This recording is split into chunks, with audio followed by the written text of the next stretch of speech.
Welcome to Complex Creatures, exploring spirituality and the common good.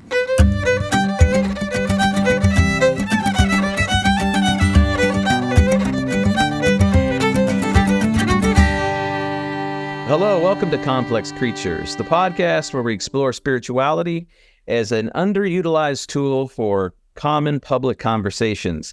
I always meander about that second part, that description, but really we just like to look at spiritual disciplines, traditions, and ideas and ask the question about what difference they can mean for the wider world. I'm going to call today's edition the Hurricane Edition because we are recording this, Alan, Tennessee, me in Atlanta, Georgia, and we're recording this when hurricanes are entering Florida, but that has made the people here in Atlanta, Georgia go crazy and cancel schools and every discernible activity after school because for the next few days because the big storms are blowing through. So we do have internet right now. Are there storms your way up in Tennessee there? Oh yeah. It's pretty bad up here too. And I'm chuckling because my wife is a Montessori school teacher. And her older students, her 13 to 16-year-old students, are on a hiking trip right now. Oh, okay. And is it going to affect their hike in deleterious sorts of ways? I mean, they're just going to walk through it, man. We'll see what happens. I'm excited to hear the stories. They're just going to walk through. That's a spiritual lesson wrapped up in that little comment right there. Right. Yeah, we are, and so I stayed here at my own home study, my lair, because I wasn't sure if our building in Midtown has power or not. We had, right. Yeah. So Alan got a video from our primary administrator yesterday because the alarms were going off in the building and the camera footage shows what did it show? Like the second floor elevators opening and closing. It showed the elevator doors opening and closing, but no one was getting off. No one's getting off. Very creepy. I've been on the other side of watching some of our creepy videos. For those of you who don't know about me, I pastor Peachtree Christian Church, which is this 100-year-old church in Midtown. So my kids say that if there's a place that's haunted, it's got to be one. I don't know where they come up with that logic, except for that the look of it makes sense, I guess. Anyway, today I thought, we're going to take a break. Past couple of times we got together, Alan was able to talk with me about my own spiritual and physical journey through liver disease and liver transplantation. And as now we're gearing up in fall, it seems like calendars are getting busier. And I wanted to think out loud about the concept of digital Sabbaths. Alan, you ever heard of a digital Sabbath? I know you're familiar with the concept of Sabbath, but have you ever heard of digital Sabbath? I've never heard the phrase. When you brought this up as a possible topic, my guess was that it was similar to digital fasting. Oh, okay. So I've actually not heard that phrase, but maybe it's the same sort of thing. What would you describe digital fasting to be like, or how's it been described to you? The way it's been described to me, and by the way, I have never done it. I'd imagine you haven't. Right. The way it's been described to me is that basically you take a day and you simply do not engage with technology. Yeah. That sounds a lot like a digital Sabbath. Let's first of all just talk about the concept of Sabbath. That may be familiar terrain for some. It may be a little unfamiliar for others. But the concept of Sabbath really originates, at least as I understand it, right, in what we often call the Hebrew Bible or the Old Testament. Yep. I really like to call it the First Testament, but it's in the scriptures that are associated with the Abrahamic faiths. At the very beginning of Genesis, there's this creation story, and God creates over the course of 7 days. On the sixth day, and you know how it goes, right? God creates this, and at the end of the day, he looks at it and declares it good. It's a divine fiat. Yep. On the sixth day, now you have humanity created in the image of God, which seems sort of, in that first creation story, it seems sort of like a pinnacle moment. And then when the entire creation is assessed together, and I call it's biodiversity, God declares it very good. Right. And then there's the seventh day, which God rests from work. It's called the Sabbath day. Right. And God rests. And that's been an interesting addition to the creation story, at least in the way it plays out in the minds in the popular imagination of people. The first thing I like to note, just general teaching on the Sabbath, is the creation story is a 7-day story, not a 6-day plus one. So it's a full 7 days that very symbolic of completion and fulfillment. But on that seventh day, that resting, it's not just an add-on because God is now weary from work. If God were weary from work, God would not really be much of God. So there's a purpose to it. There's a point to it. And in a lot of ways, the restful delight of the experience of all creation is sort of the impulse behind the Sabbath as applied to human community. There's this supposed to be time set apart from the daily labors of restful delight. And I would say not mere idleness, not mere just mere rest without or not couch potatoism. It's a sort of intentional delighting and resting that basically implies that you trust God. You don't have to labor every day for an amount of subsistence. There's a trust factor to it. Later in the scriptures, you will see the Sabbath teaching getting very, very pronounced, and by the time of the New Testament, Jesus often got the ire of folks for healing on the Sabbath, or even for rubbing grain between his hands. So it becomes sometimes a more legalistic practice. But there's a lot of justice wrapped up into it too, Alan. In Leviticus, there's this beautiful teaching about the land. And God tells the people that this land every 7 years should lay fallow. You should just store up on the sixth year, and then whatever the land voluntarily produces, maybe you can pick from it, but don't work the land. And by land, it means the soil, and it means the animals, it means everything that subsists in the space. It's a place-based thought, and it's supposed to have its own rest. And then it says, and if you don't do this, God's like, I'm going to lead you out of the land, and the land will get all the Sabbaths it deserved that you failed to give it. So it's a very, land is part of this covenant with God in the Old Testament. You find other passages say that Sabbath was made for man, not man for Sabbath, which is a way to criticize legalisms about it. But Sabbath is that kind of general notion of taking time, pausing from work, stopping the striving, and rest. It's the reason why in a more formally, I guess, I don't know what to call it except for our country wasn't more Christian in an ardent, faithful way, but it was more, it fit into Christendom, where we kind of overlay Christian notions on top of nationalistic ones. And it's the reason why in those periods of time, Sunday was a day where restaurants were closed and life was slower. It was sort of an enforced sort of notion. It's the reason Chick-fil-A is not open on Sundays. And I think largely, even people who are not Christian or not Jewish or not Muslim, maybe even people who don't have any belief, think that Sabbathing or resting intentionally is a good thing. It's a healthy and good thing. Would you say it's a pretty popular notion? I mean, that's pretty vogue right now. What do you think? Yeah, I think that what I loved in what you said just then was this idea of not feeling you have to work every day and trusting. And I would say something to the effect of that's a difficult thing for a lot of us to do these days.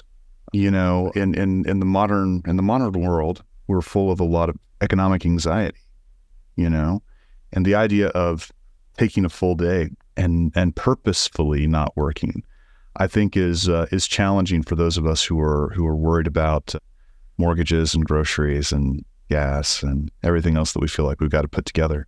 Certainly, it's an everyday life sort of thing, and I always tell people it's more so if you were in an agrarian society, because you know, as someone who grew up in the Midwest, and my father-in-law was a farmer, I can tell you that you get out in the field when the crops are ready to be harvested and they're dry enough. You know, if they're too moist, that's a problem.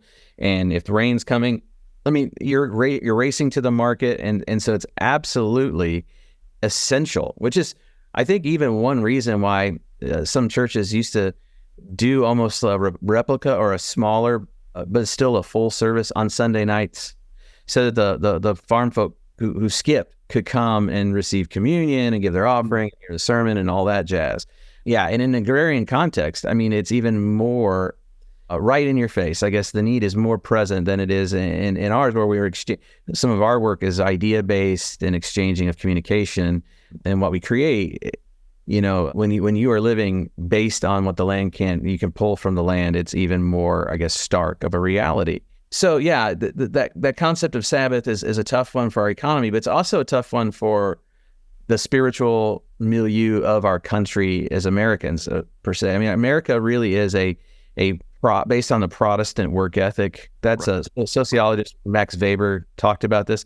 It's very puritanical in background. It's very Calvinistic in theology. So there's a lot of those ideas that came out of the Reformation and that developed what has become known as the Protestant work ethic. That really kind of undergird the ideas for a capitalistic idea. Work hard, produce, be inventive. All kinds of very creative sorts of things come out of it. But it's such that it makes me, the Midwestern guy that I am, feel bad if I don't feel like I'm busy. I hate busy doing work, right? Right. I'm right there with you. So you feel a sense of guilt?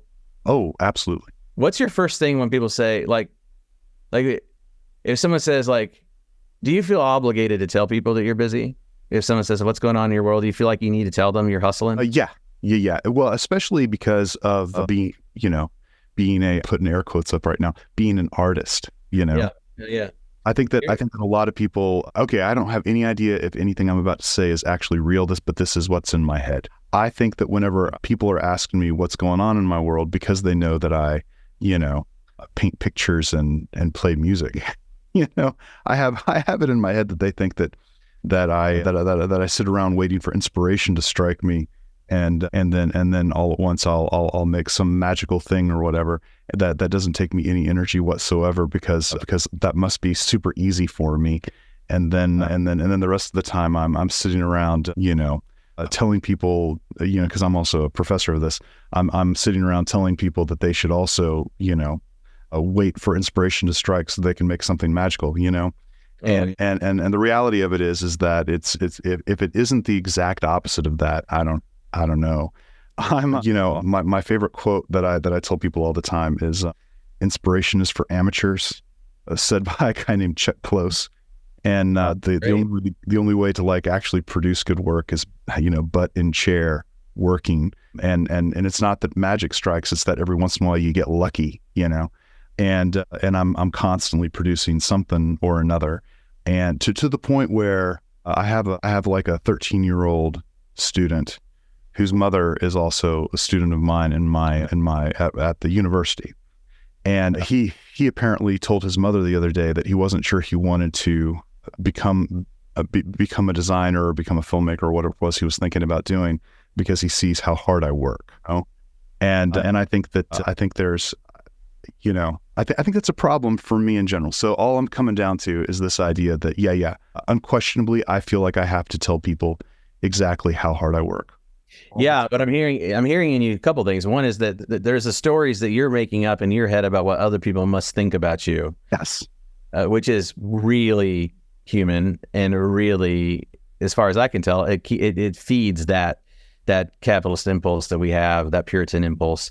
It fills the should vacuum that we all have. We should feel and be doing and all that kind of stuff. That should mechanism gets filled a lot, doesn't it? But then the other thing is that you actually do hustle. You grind and grind and grind, and maybe there's good reasons at times, and maybe there's not so good reasons at other times. But you grind and you do it, and that guy sees that. So and you carry those thoughts around in your head, which is also in and of itself sort of exhausting, to carry around the perception that you have of yourself, and then the perception that you know from other people, and then the ideal, right? And the distortions. That's all very exhausting. No doubt. Yeah. I mean, I tell people, listen, I'll just give you kind of a window into my own personal brand of crazy. Please. And that is, I'll have to go on to people. I'll say, well, I'm going to go work from home today because I'm so social. I'll sit in a space and I'll just go talk to everybody to avoid doing the work. And then a lot of my work is creative. So then I'll go and, I'll have to explain to people, well, I'm going home, but I'm really working. I got a lot of things. And people say, you don't have to explain it. We see your work, right? And then I get up and then I preach. And when I do well, people seem to think it's really effortless, which I worry they think it's so effortless that means they don't think I actually worked for it, right? Which is just, this is own insecurity wrapped up in that mess. And then I'll get someone who's trying to be kind the other way and say, I really appreciate all the effort and all the work you put into your sermons. And then I'll get worried that they think that means that that's all I'm doing is working on sermons and doing nothing else, like visiting the sick or, and so I let those stories of expectation and should play out in my head, and it too wears me down. But there's a gift in the Abrahamic faith of Sabbathing and timekeeping. I live in a neighborhood in Atlanta that has a very large Jewish population and conservative Jewish population. And I notice that through my neighborhood, every Saturday, I'll be out in the yard working or doing whatever. And folks, families will walk by and we'll talk, and they're on their way to synagogue. That's the reason why they walk, is because driving would be sort of a work, and they have a pretty strict observance of not working. So they prepare meals in advance, and they do things in advance so that on the day of Shabbat or Sabbath, it's more peaceful, it's more serene, it's rhythmic to their life and to their story.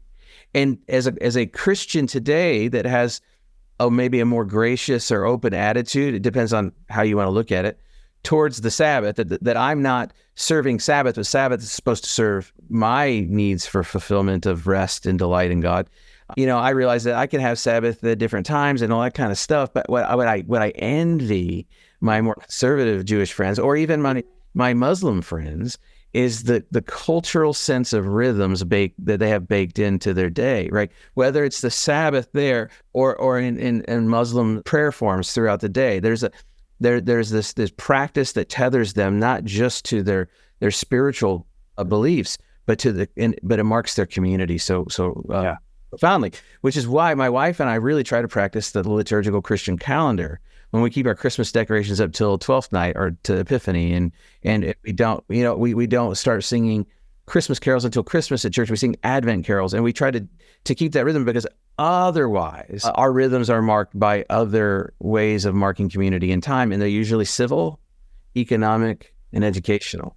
Okay. Yours is most probably really marked by the collegiate calendar. Oh, very much so, yes. Yeah, I mean, there's nothing wrong with that. It embeds you in a community, into a certain rhythm of things. But as someone who's interested in how spiritual ideas shape us, I really envy my friends that walk the neighborhood on Saturday, and I see them, and I offer Shabbat Shalom to them, and I know that what they're probably going to be eating that night, and the rhythm of their day, and how they're doing it together. It's a beautiful thing. But the point, I guess, of Sabbath, and most people probably understand it, is that it is meant to be a time of peace from the weariness of a workaday world. Mm-hmm. In another podcast episode, we discussed the concept of leisure with Yosef Pipa, and talking about how leisure is very Sabbath oriented, in that it's not classically meant to be about idleness or couch potato-ness. It's meant to be about a reflective and receptive attitude toward life, of steeping oneself into the whole of creation. For people, leisure is this kind of way of learning about the world that doesn't come through kind of the forced learning in a laboratory. It's more of the reception learning of the world through observation. It's what you learn about the seasons and the life and the trees and the insects from floating in the water on your back and staring and just observing. You learn something. It's a different sort of learning than if you took all those insects and water samples and put them under a microscope or something like that. It's a different sort of learning, but one that's no less important. Now, that happens in Sabbath. That happens in leisure. That happens in times where we find rest from the workaday to allow our spirit, our mind, to be free and receive the world in its manifold relationships. Mm-hmm. And it's really hard to do. Alan and I, we're contending and sharing our contentions that it's a very hard thing to do, given our self-expectation, the cultural expectation, what we believe other people think, economics, all that stuff. It's very, very challenging to do. But if we don't find time for Sabbath, we risk obvious burnout. Right. Have you ever felt burnout before? Many times. What would it feel like? I mean, for you, like, what's your experience of burnout like? Well, the big thing is that I get to a point where I just feel like I can't do anything. Like I can't put two marks together that make any sense. I can't put two notes together that make any sense. I can't put two words together that make any sense. And I just feel I just feel like I need to sleep. most of the time when I take a break, it isn't going away or anything like that. It's just going home and being a vegetable for a minute. Yeah, I mean, you've literally worked yourself into a place of non-productivity. Right. I believe it was Einstein who said something like, if there's a problem at work that seems too big, walk away from it, it gets smaller. I mean, Right. There's a tradition of the intellectual life and walking. Charles Darwin, Nietzsche, I mean, the thinkers and academics and scholars and people, Thoreau, people were known to be walkers, people who love to go out and just walk for miles and miles and miles on end. And there's something about that. It is walking is an act. It is physical, yet it is also leisurely and receptive. Like there's stuff, it's weird. You don't have to be just idle and sitting or meditating silently or lying back on your back on the ground. You can be in movement and a sort of rest. It's a different sort of rest, but in that movement, the whole somatic experience of your brain and your body being in the world, experiencing the world, can open up the limits of the brain. It can literally, the ruminating thoughts escape from the box of a room that you're in, right? It can give you space. Inspiration can happen. You work out problems. I mean, there's all kinds of things that we can get into scientifically about mind wandering and how mind wandering is also a gift of problem solving, right? A gift of problem solving. So there are things that need to happen. If you want to be a utilitarian about it, and there should be nothing utilitarian really about this, in my opinion.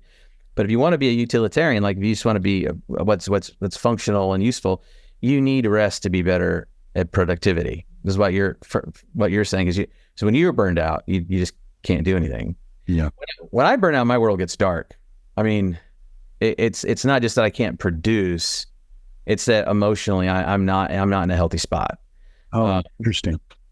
Yeah. When I'm burned out, I don't see as much hope. Is that what tell me this about you then? What is it what causes burnout for you? I think, firstly, pressure that is unnecessary. This self-imposed pressure, or is this pressure that's real? Yes. Both. Because, but pressure that's unnecessary. So there's pressure. I mean, I'm under pressure all the time. But I remember once, it was a real learning lesson in my development as a minister in the setting I'm at. There's a guy, well-intended friend of mine, said, how do you do it? He said, how do you like do each day pastoring this large historic congregation in like the main high street of Atlanta, Georgia, with a budget this size, a staff of this size, an endowment of this size, and you're only 30, you're in your lower 30s. He fell into this whole situation that you did not plan, blah, blah, blah, blah, blah. He said, how do you not just get totally freaked out by that? I said, I smiled and I go, I wasn't freaked out till you said all that. And it reminded me of when I do best. Like when I was a kid in Little League, and my friend Brandon Hunter came to my game. He was on another team in the same park league, but we were all watching each other play ball and playing against each other and with each other. And Brandon's behind a backstop, and I'm up to bat, and he goes, long bonds, crush it. And I turned around and smiled and gave him a wink, and I crushed it. And I did it just having fun, man. I was in flow and fun. So when I get this pressure and I'm sitting there up to bat and I think I got to hit a home run, well, then of course I'm going to strike out. Sure. And so for me, the pressure is part of it.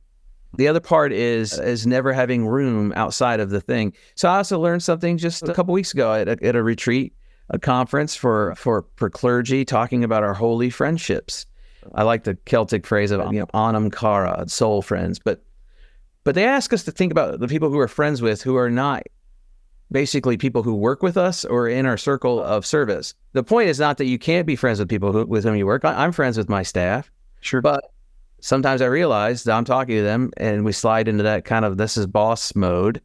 And then, that's complicated, even though we're friends, right? So, and then the other people are people I serve, like in the congregational setting, and that's great too. But and we can be genuine friends. But if I go to their house for dinner, at some point, either their faith life's going to come up, or the situations at church are going to come up, and next thing you know, I'm there as pastor, and I realize I don't have a whole lot of places where people just don't care about that. Right. Uh, Right. what am I doing to get away from that, where I could just be just regular Jarrod, who's, I mean, and I started working more to do the hobbies because I wasn't doing them. So I try to golf more now. I try to fly fish more now. I try to take walks more, but I'm not with people as much. So I'm looking for people who can just look at me as a neighbor or as a guy. Yeah. And so, I mean, it's fine that they know what I do, but you know what I'm saying? It's just like, if I'm so fully immersed in it and I don't have a space to get away from it, Sure. I can be burned out, even if things are going well. Sure. But my mind isn't thinking or isn't even stimulated by something else, another sort of reality, which is what hobbies are showing. So I'd say the pressures, self-imposed or not, the totalizing, kind of focus on this one kind of sphere of my world, those are sorts of things that burn me out. And then just lacking the proper self-care of rest.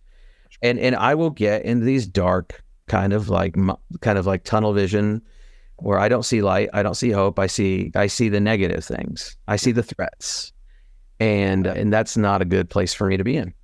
I've worked with a pretty good handful of pastors at this point, and you are one of the only two that I would describe as open and wanting to be friends with their staff. Yeah. I used to say that I didn't want you to work on the team unless I could imagine being friends with you. And that's what I want. I want that because I'm a friendly person and all that. But I am trying to be more sympathetic to the people who work on my team. They can see me as a friend, they can give me a hard time and all that. But then there's moments where if I'm being vulnerable about my struggles with them, do they shift in their thoughts from worrying about their friend to worrying about their supervisor? I mean, some of that creates some difficulty. So I'm just trying to be more mindful of it, which also means I need space from it. I need to be able to go and complain to someone else for the sake of my team, not just for my own sake. But enough of that. Let me just say that into your question and to build to the main thrust, because we're talking about Sabbath, but we want to talk about the thrust of it in terms of digital. Yes. Is that that totalizing world of my world is only made worse by the technologies that are in my pocket, the inbox. So I will tell you that I'm trying to write a lot more, but it's really hard when I see that my email inbox has an email in it. And so I try to open a separate window so I can't see it. Right. I try not to get emails delivered to me all day long. I try to look at emails only certain parts in the day. Sure. I try not to get work emails at home in my home inbox. I try to do things because the inbox on my email, social media, my phone calls and my texts are so overwhelming and unnecessary. Right.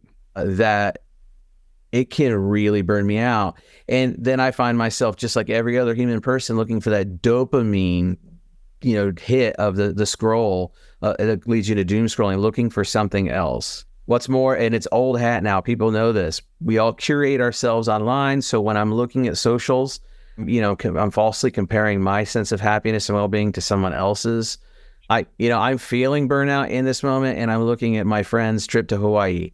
I imagine that's only going to make my dark mood about my own life feel darker, right? Sure. And then think about the sort of idleness that we do have with our digital world, Alan. I mean, it could be podcasting, it could be audible listening, it could be streaming shows and films, and couch potatoing to the best of it. There is just so much where the leisure or the rest, quote unquote rest, isn't truly restful. It's just idle, and we can get hurried and harried, and then all you have to do is insert a little bit of news, and then agitation builds and the worries build, right? And it's just nonstop 24-hour news cycle. I mean, here's one little fun fact: the crime against children per capita is not worse now than it was in the 70s. Yet people are afraid to raise their kids the way I was raised, where you got to run around the neighborhood and go play with your friends and go to the park and play ball and go into the woods. People are afraid to do that now because the vigilance is so high, because one of the reasons is because of the 24-hour news cycle that occurs, and because of that, we're absolutely affecting the way we raise our children and their sense of adventure and a willingness to get into problems and solve problems and all kinds. It's systemic. But my point being is, in a world that is completely floor to ceiling covered by digital opportunity, One of the best ways we can benefit from Sabbath is taking digital Sabbaths, or as you call them, a digital fast. Now, you said you've never done it. What holds you up? What holds me up is exactly all the things we talked about at the beginning of this, which is, the computer is a big part of the way that my practice of making gets executed. I'll be straightforward with you and tell you that there are days that I have a fantasy that I'm going to become a banjo playing watercolorist and not do anything else. And okay. and if I felt like I could make the same kind of living from that, then maybe that would be a possibility. But the reality of it is that designing websites for people and making print collateral for people and making videos for people and making animations for people pays way more money than any amount of money I've ever made from the other stuff. Yeah. What I think that most people think of when they think of an artist, there's a reason those guys are called starving artists, It's because the fun stuff is not what pays the bills. It's the solving problems for other people that pays the bills, And I'm a pretty darn good problem solver, especially for creative stuff. And so as a result, there really isn't a day that goes by that I don't spend, at least 4 hours on the computer making in some capacity. Yes, in all this discussion, what keeps popping up in my mind is the idea of scarcity. I mean the whole system that we have is based on scarcity. It funds the spirit of capitalism, right? There's limited resources, right? Limited time, limited resources, and all that stuff, which drives cost and competition. And because things are scarce, we want to make use of the time while we have it, which actually sounds in a lot of ways very, very spiritual, very biblical, if you will. I mean, St. Paul says to the letter to the Thessalonians, right? Doesn't St. Paul say, the people who don't work should not eat? And, and that's been used by different ideologies to justify a lack of entitlements or whatnot. I mean, there's a whole reason why he says it, and I can go on to that's not the point. I mean, yeah, don't be wasteful with your time and resources. Right. That's very holy kind of concept. That's very spiritual. Yet at the same time, I'm reminded of that famous article by Walter Brueggemann, who wrote a great book on Sabbath called Sabbath as Resistance, which is part of how I think Sabbath can be a very public sort of thing. But his article that I'm referring to is called the Myth of Scarcity and the Liturgy of Abundance. And in it, that the scarcity myth, I mean, he really ties it to Pharaoh and needing to make more with less and enslaving the Hebrews. He talks about that narrative in Scripture playing out as kind of the foil or foe to the imagination of God in Scripture, where God has this liturgy of abundance, where everything is good and plentiful and good and plentiful. There's always enough. And the believers in Acts 2:42 have all things in common, right? So one reason why it's hard is the scarcity mindset that we sometimes know we have. Sometimes we don't know we have it, but nevertheless, it's kind of there, always running in the background of the operating system of our minds. I think the other thing is a fear of missing out. Fear of missing out, which is a sort of scarcity, but sometimes if you're not looking, I mean, I'm on certain social media platforms that I can't really say that I like or get any life from, but I'm afraid of what will happen if I'm not on them, if I'm honest. And then if you don't see the next streaming show on HBO, what will you talk about? Or, sure. I mean, it's sort of got this. So the scarcity thing kind of goes into fear of missing out, but also to the heart of some addiction, doesn't it? I mean, addictive quality to it is sort of about scarcity, right? We got to take it while you got it, got to get it while you can. Does that make sense? I think, or am I? No, I think that. Okay. I think that a lot of the reason that people play video games as part of this is directly related to addiction. I think there's been a gazillion articles about social media addiction, so I don't need to even mention that. But I think that there's just as much of a problem with sort of a workplace addiction, which is part of what I think that you're also talking about right now, which is the idea that there's a relief or a dopamine hit when you do something and you check that next thing off the to-do list or whatever. And I think that dopamine hit is just as real as the other stuff. But that checklist that I'm referring to is usually in some sort of app, so very, very digital all the time. Yeah, it's a self-feeding sort of monster. I mean, it's set up that way to keep you on the platforms for sure. Yet, I know if I'm going to take a digital Sabbath or a fast, I'm going to mark some time. I'm not going to look at my phone. I'm going to put my phone somewhere else, or I'm going to turn off the devices, the screens, whatever, and I'm going to go do something else. I know at first it's going to bring me anxiety. And what if I can't be reached? What if I need to be reached? Right. You know, and it's basically an old observation. Just think about how very few years ago it was that we could be reached the way we are. What I've really come to believe about myself is that I bought in hook, line, and sinker that I need to be accessible 24 hours a day. Right. When other people actually don't expect that. Right. Most people really don't expect that. And so I was answering the phone or looking at text and engaging. I remember I was driving spring break week, the day after Easter. I took my family on a road trip from Atlanta to Grand Rapids, and we were going to stay in cities on the way there and hit up sites and things, and then visit Colleen's sister, and then we're going to come back, and it was all fun. And on the drive, I mean, we had a great Easter Sunday. It's lovely. We're having fun. You know, the kids are enjoying it, and I get this text that comes through my car lets me know. So I play the text, and it's someone from the congregation who wants to have a talk with me, and it's something that immediately incited some anxiety because it wasn't going to be praising me. You know, I knew it was going to be a thing. I could tell I knew who it was, what they say. I know the whole thing. Right. And I looked at my wife and I said, "Do I have your permission not to worry about that because I'm on vacation?" Like, I really actually felt like I needed someone to give me that permission. Sure. Said, absolutely. She says, "In fact, you don't have permission. I'm demanding it of you." She says, "I don't even know why you listen to the text while you're driving. It's unnecessary. You're on vacation with me and our kids. Like, this is what we're doing."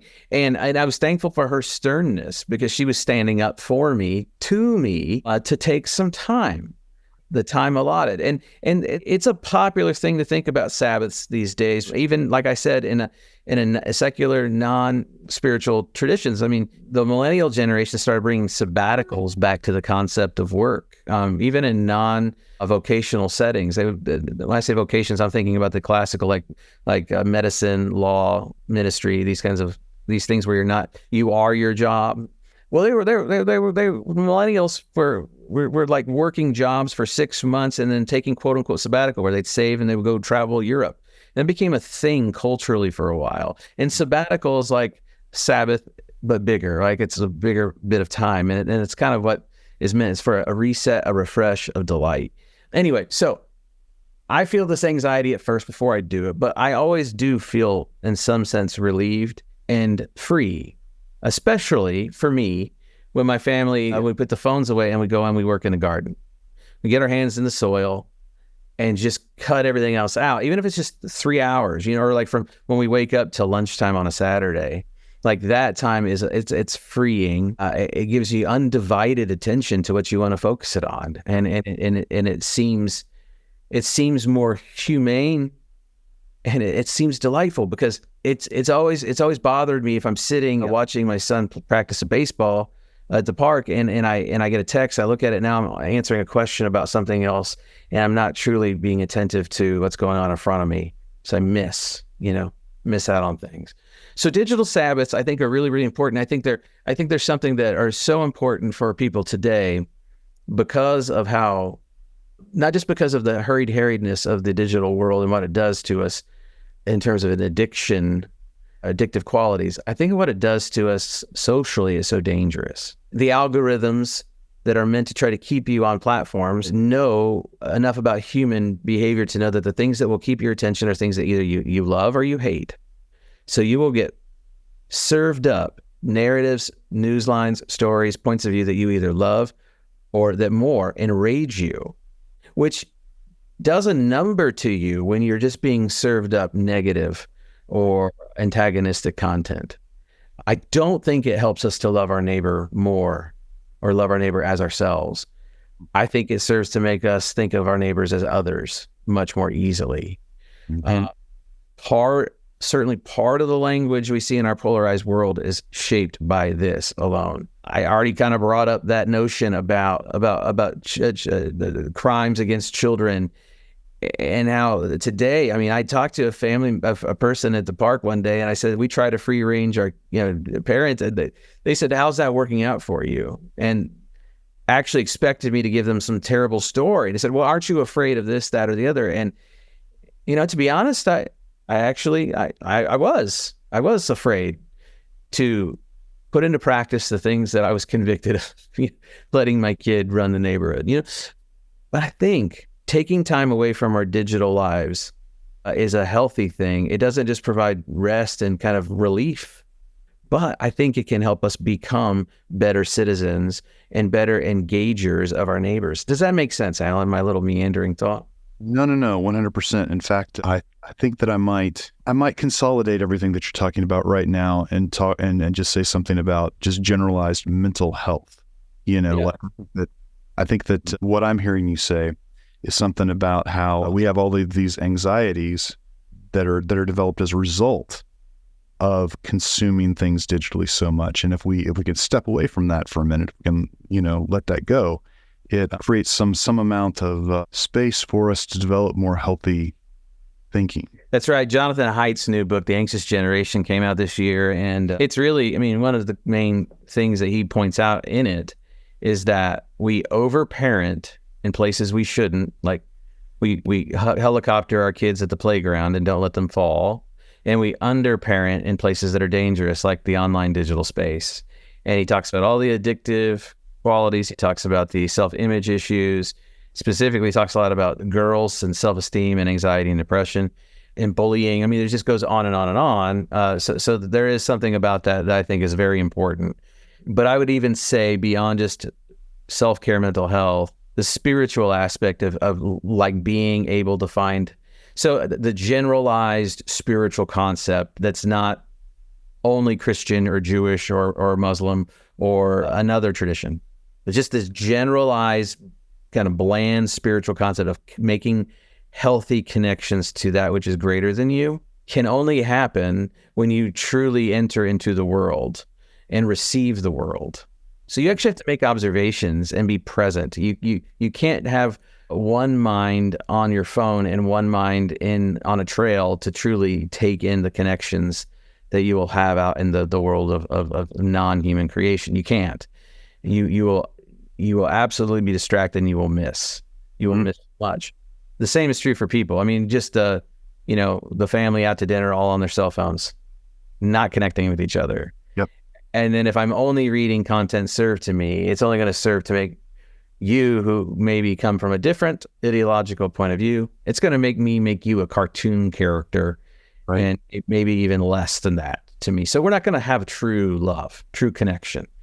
Couple good books on this, like Sabbath as Resistance, I mentioned, by Walter Brueggemann. In that book, and in Norman Wirzba, who's a philosopher at Duke, who wrote this book called Living the Sabbath, Discovering the Rhythms of Rest and Delight, he applies the Sabbath concept to families and production and ecology and all these different areas. You really see that by taking time off of work can be a way to resist the system that is broken. By also extending time away from work, you can help people flourish more who are otherwise overworked, right?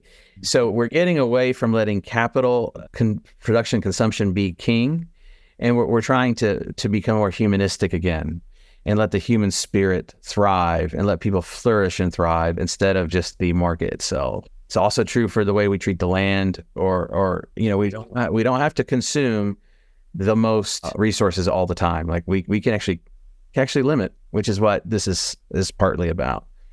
There's so many wonderful texts on it, whether it's Pipa or Abraham Joshua Heschel. There's so many great teachings on Sabbath, but right now I'm noticing that it's coming back even in a more evangelical Christian space. John Mark Comer, I believe is the name of that pastor in California, who is trying to reintroduce a new generation of evangelical Christians to ancient Christian practices.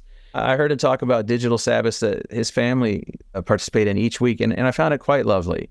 He talked about, I've never read his books. I just heard him on an interview, but I was really appreciative of his spirit. He said, I think on Friday nights or whatnot, they get together with loved ones and they build a fire in the fire pit, and they put their phones away.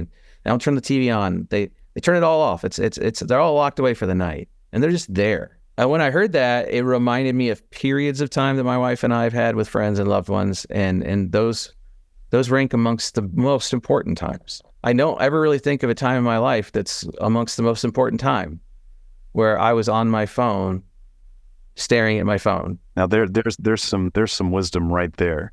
The most important times in your life are not when you're looking at your phone. Absolutely. Yeah. Have you ever had your daughter take your phone or your face or whatever, move your face to hers, or put your computer down in front of you or something like that? Not my daughter, but my wife certainly. My daughter, the way that she gets my attention, in all honesty, is to send me a text. Yeah. No judgment, man. I'm telling you. I mean, this is hard stuff. I mean, quitting is hard. Yeah. There is this old show, from Illinois, right? So it was the Rokon and Gary show out of Chicago. It's like, I think, I'd hear it sometimes. I think they might have been kind of sort of like center right guys. I don't know, but there was some humor in there, and it's kind of, it just filled out the radio waves sometimes. And the story where one of them was talking to the other, or maybe even a third guest, but the guy kept talking about quitting smoking, and the guy kept saying, I quit, but I keep taking it back up or falling off the wagon or whatever it is, and the other said, quit until it takes. And that's become shorthand for a couple of friends of mine to say to me about things that we need to give up. We'll keep quitting until it takes. Like, don't quit on quitting bad things. Keep quitting until it takes. And so, no judgment. It is certainly hard to give up these devices.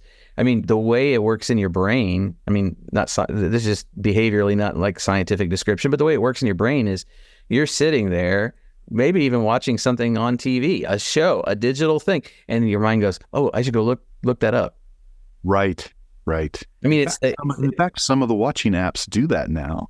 Like I was watching something on Amazon recently, and it had like a list of stuff underneath the program that is the kind of things that people normally look up. Like, where have I seen this actor before? That kind of stuff. Oh yeah, oh my gosh, that's huge.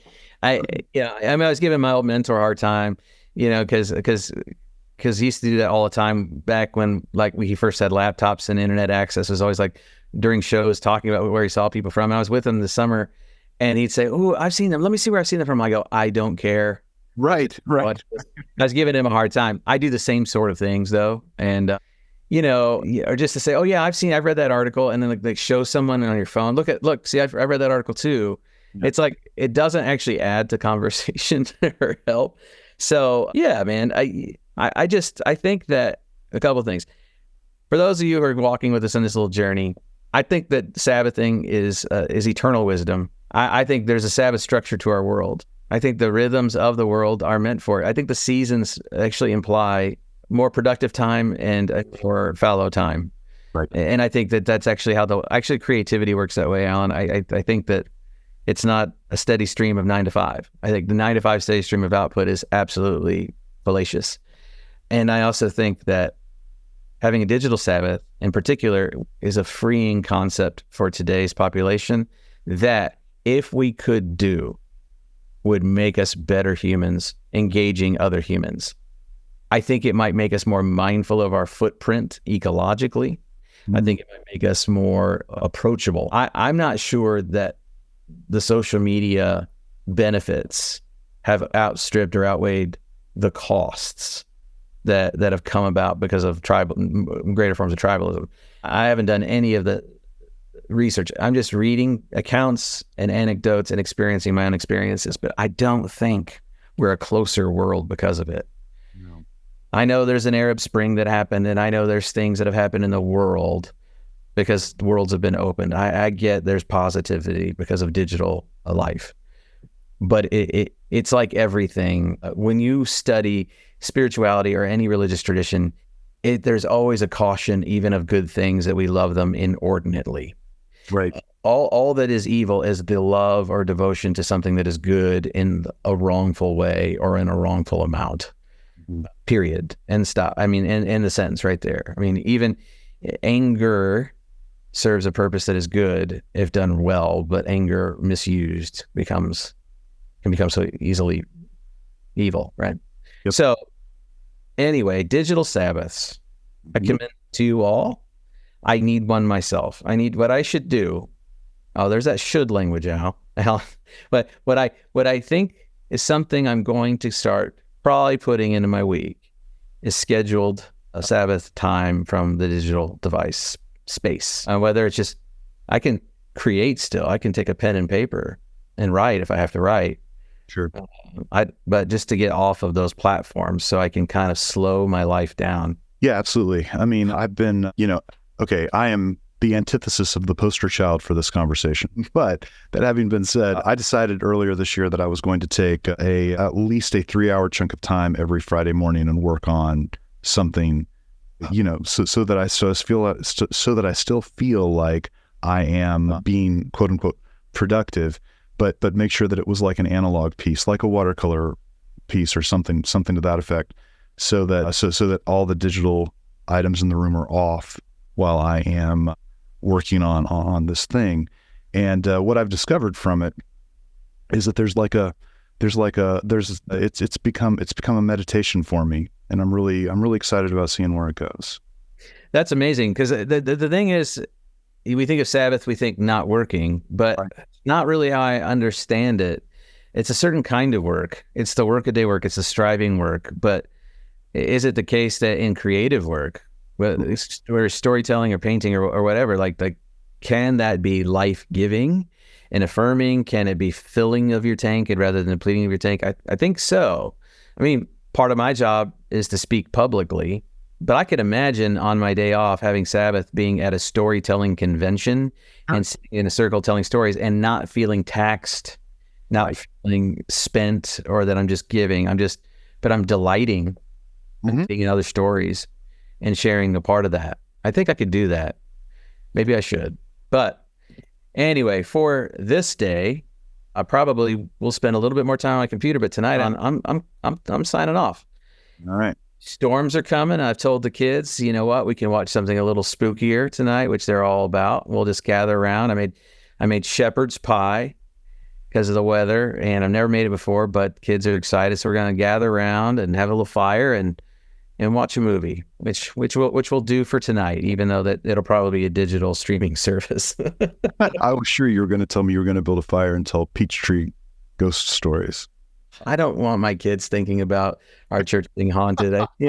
Marcella. I was just trying to bookend what we started the conversation. I know. Well, Ella was saying, because they did a lock-in, and she's telling me about, because can you imagine the organ playing in the middle of the night? I'm like, actually, we used to have a comms director who would go in and work at like 10 o'clock or 11. Yeah, sure. So they could work. And we had an organist who's out of town. So he showed up, and she's in her office designing. And then about like 11:30, she heard the organ crank on, which if you knew our space, people, this Gothic cathedral with its two ginormous pipe organs and it's shaking the building. I mean, she almost had a heart attack. Every fan of the opera. That's exactly right. That's yeah. Okay. All right, my friends. Well, take a digital Sabbath, get some rest, become a better human, love your neighbors. That's all for now. Have a great one. This is Complex Creatures, trying to figure out the better world we can build for the next century. God bless.